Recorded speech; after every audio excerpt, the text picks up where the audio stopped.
بسم اللہ الرحمن الرحیم. کنٹینیوز کے پروگرام کرنٹ افیئرز تو میں ہوں سدار امید اور میرے ساتھ سینئر صحافی تجزیہ کا جناب راجہ کفیل احمد خان صاحب تشریف فرما ہے. جی کے پی کے اور پنجاب الیکشن پھر سپریم کورٹ پہنچ گیا اور یہ راج صاحب یہ بار بار الیکشن کا معاملہ سپریم کورٹ جاتا ہے پھر ریورس ہوتا ہے پھر جو یہ پہنچ گیا, تو کیا کہیں گے اس کے اوپر آپ؟ بسم اللہ الرحمن الرحیم. یہ جو الیکشن کا معاملہ ہے پنجاب اور کے پی کے میں, تو یہ ظاہر کل بھی سپریم کورٹ میں اس کی سماعت ہوئی, آج پھر سماعت ہے.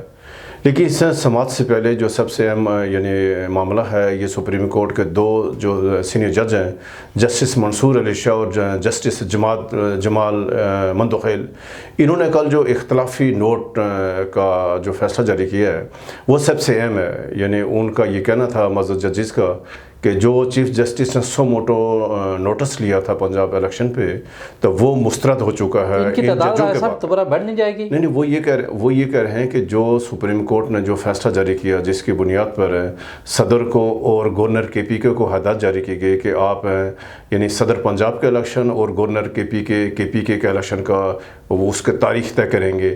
یہ کل جو فیصلہ آیا ہے اس میں یہ کہا گیا ہے کہ یہ جو سو موٹو نوٹس ہے, یہ سو موٹو نوٹس ہیں 3-2 کی ریشو سے منظور نہیں بلکہ 4-3 کی ریشو سے مسترد ہو چکا ہے. ابھی مسترد ہوا ہے. ابھی سوال یہ ہے کہ جب یہ مسترد ہو گیا تو پھر یہ حکم جاری کیا تھا سپریم کورٹ کے نے جو حکم جاری کر رکھا ہے کہ اس کو صدر صاحب کو بھی اور گورنر کو بھی, اب یہ سوال بن جائے گا کیا یہ جو سماعت ذرا آج اس کا فیصلہ ہوگا کہ کیا یہ سماعت جاری رہے گی لیکن اس سے ہٹ کر ہے. لیکن اس میں جو اصل بات یہ ہے کہ حکومت کو ہر حال میں الیکشن کرانا پڑے گا. ظاہر اس میں الیکشن سے بھاگنے کا کوئی جواز نہیں ہے. لیکن حالات ایسے ہیں پاکستان میں جو اس وقت جو سیاسی تقسیم آ چکی ہے پوری دنیا میں. سپریم کورٹ جو ہے, لوگوں کی جو نظریں تھی سپریم کورٹ کے اوپر تھی, وہ سپریم کورٹ میں بھی اس طرح کی چیزیں اگر ہو گئی تو یہ معاملہ کس سائڈ پہ جا رہا ہے؟ بالکل یہ ہماری بدقسمتی ہے کہ یہ پاکستان اس وقت جو تقسیم کے مرحلے سے گزرا ہے اور سپریم کورٹ عدالت عظمیٰ میں جج تقسیم ہو گئے, اور یہ بہت خوفناک بات ہے, بہت خطرناک بات ہے. اور یہ رائے صاحب پہلے بھی ایسے ہوئے ہیں تو بہت سارے چیزیں آ گئی تھی. بالکل ایسے پوری دنیا پاکستان کا تماشا لگا ہوا ہے. اور جس طرح کے ساتھ جو سپریم کورٹ کے چیف جسٹس ہیں, ان کے 100 موٹو جو نوٹسز پر سوالات اٹھ کے ہیں کہ جو ان کے بینچ بلانے جس طرح یہ بینچ بنا رہے ہیں, جس طرح یہ 100 موٹس نے نوٹس لے رہے ہیں, اس کے اوپر سپریم کورٹ خود ججوں نے کہا, آج تمام اخبارات کی بڑی خبریں یہی ہیں کہ جو 100 موٹو نوٹس ہے چیف جسٹس کا جو اختیار ہے, اس نے عدالت کو یرغمال بنا کر رکھا, لہذا اس 100 موٹو نوٹس کے اختیار پر نظر ثانی کی جائے. تو ابھی بالکل اگر آپ تھوڑا پچھلی آئیں 2014 سے, تو پاکستان کی جو تاریخ میں گزشتہ جو 10 سال ہیں 2014 سے اب 23 میں, اس میں بے شمار ایسے واقعات ہیں کہ جب تک اس کا اثر اس کا جائزہ نہیں ہوگا, جن لوگوں نے سیاست میں مداخلت کی ہے, جن اداروں نے حکومتی معاملات میں مداخلت کی, سیاست میں مداخلت کی, آج پاکستان جس دورائے پہ کھڑا ہے, جس مشکل صورتحال سے حال پہ ہے, اس کے ذمہ دار کوئی ایک حکومت نہیں ہے, کوئی ایک واقعہ نہیں ہے. تسلسل کے ساتھ ایسے عدالت خان صاحب بھی یہ کہہ رہے تھے کہ یہ ابھی جو معاملہ کسی اور سائڈ میں جا رہا ہے, تو اس کی بات جو ہے بالکل ٹھیک جا رہا ہے. خان صاحب ابھی جو ان کا لاہور میں جلسہ بھی ہو خان صاحب کا, تو جو 25 تاریخ کو خان صاحب نے لاہور میں جلسہ کیا مینار پاکستان میں, تو یہ جلسہ ان کا اپنا جلسہ تھا. اس سے پہلے جو جلسے ہوئے ہیں تو وہ خان صاحب کو سپورٹ تھی اداروں کی, لیکن اس دفعہ جمہوریت کی بات ہے, اس طرح کی بات بھی انہوں نے کہی تھی. بالکل دیکھو نا, جو انہوں نے وہاں پر ان کے خطاب میں 3 چیزیں ہوئی ہیں جو میں ایز اے صحافی کی حیثیت جو میں سمجھ سکا ہوں. ایک تو انہوں نے اعتراف کیا ہے کہ ان کو حکومت دوبارہ نہیں آنے دیا جائے گا, اور جو اسٹیبلشمنٹ ہے وہ طے کر چکی ہے کہ عمران خان کو دوبارہ اقتدار میں نہیں آنے دیا. یہ خان صاحب نے خود اعلان کیا کہ مجھے پتہ ہے اور مجھے بتا دیا گیا ہے کہ آپ کو دوبارہ اقتدار میں نہیں آنے دیا جائے گا. پھر انہوں نے کہا کہ جو موجودہ بحران سے گزر ہے پاکستان, انہوں نے اداروں سے کہا, اسٹیبلشمنٹ سے کہا کہ اگر آپ کو اس کے پاس کوئی حل موجود ہے تو مجھے بتائیں. انہوں نے لچک دکھائی ہے کہ اگر کوئی آپشن ان کو اگر آتا ہے تو انہوں نے کہا کہ میں سوچوں گا, پھر جو میری جو مزاحمتی سیاست ہے میں اس میں الگ کروں. پھر جو سب سے اہم بات انہوں نے کی ہے, اپنے کارکنوں سے اپیل کی ہے کہ اگر میں گرفتار ہوں گا اور آپ لوگوں نے اس کے یہ جو مزاحمتی جدوجہد ہے یہ جاری رکھنی ہے. اگر آپ اس ساری تناظر میں دیکھیں کہ اپریل سے وہ اگر بیک پہ چلے گئے تو پھر میرے خیال میں ان کو گرفتار کرنے کی ضرورت نہیں پڑے گی نا. لیکن نہیں، ابھی بالکل ابھی خان صاحب نے جو مزاحمتی جدوجہد شروع کر رکھی ہے پاکستان کی تاریخ کا پہلا واقعہ ہے. لیکن سب سے اہم بات یہ ہے کہ اس وقت جو پاکستان کے حالات ہیں، آپ یقین جانیں کہ سخت تشویش پائی جا رہی ہے پوری دنیا میں. ہم لوگ ہمارے آٹے کے لیے جس طرح کے ساتھ پورے پاکستان رمضان میں لوگ آٹے کے لیے لائنوں میں لگے ہوئے ہیں، 2-3 لوگوں کی اموات ہو چکی ہے، یعنی عجیب سی بات ہے. اور حکومت کو شرم بھی نہیں آ رہی ہے.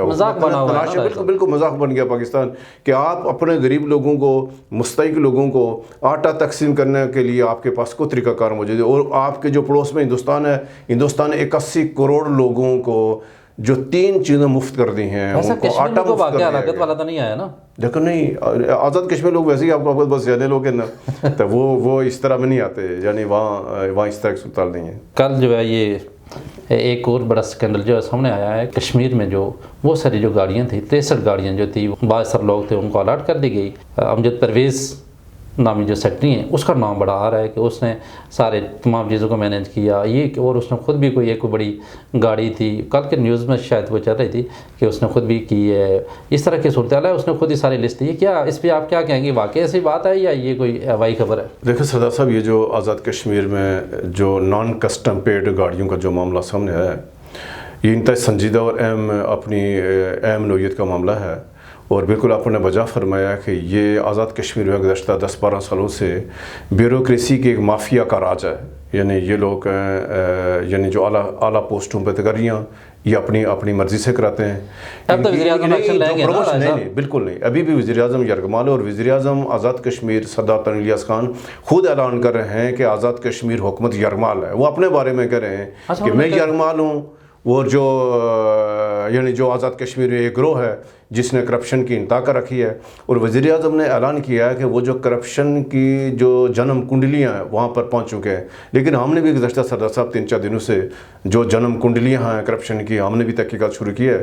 اور ہم اس نتیجے میں پہنچے ہیں کہ یہ 5 رکنی گروہ ہے آزاد کشمیر میں.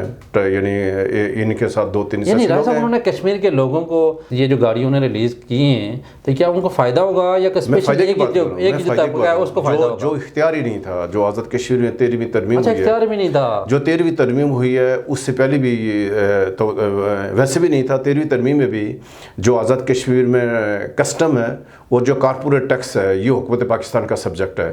تو جب یہ آزاد کشمیر حکومت کا یہ سبجیکٹ ہی نہیں ہے نان کسٹم پیڈ گاڑیوں کا، وہاں ان کو بغیر کسٹم پے کیے آپ ان کو لوگوں کو رجسٹرڈ کر دی، آپ نے لوگوں کو بیچ دی وہ گاڑیاں. تو یہ کیسے کر سکتے ہیں؟ یہ خلاف آئین کام ہوا ہے. تو ظاہر آج آزاد کشمیر اسمبلی کے اجلاس بھی ہے، یہ معاملہ وہاں بھی اٹھے گا. ہم تو یہ چاہتے ہیں کہ وزیر اعظم آزاد کشمیر جو اعلان کیا ہے سردار صاحب، آپ بھی بہت حامی ہیں وزیر اعظم میں، آپ بھی مطالبہ کریں. ہم وزیر اعظم صاحب کو یہ کہتے ہیں کہ وہ اس کی تحقیقات کریں. یہ تو ایک بانا ہے جو 63 گاڑیوں کی لسٹ ہمارے پاس آئی ہے. کتنی اور گاڑیاں ہوں گی، کتنی شاید اس نوٹیفیکیشن کی آڑ میں سینکڑوں ایسی گاڑیاں ہیں جو نان کسٹم پیڈ گاڑیاں ہیں. وہ بیوروکریٹ نے سب لوگوں نے مل کر ان کو جو قانونی شکل دے کر ان کو رجسٹر کر دیا ہوگا. اس کی تحقیقات ہونی چاہیے، اس پہ باقاعدہ کمیٹی بننی چاہیے.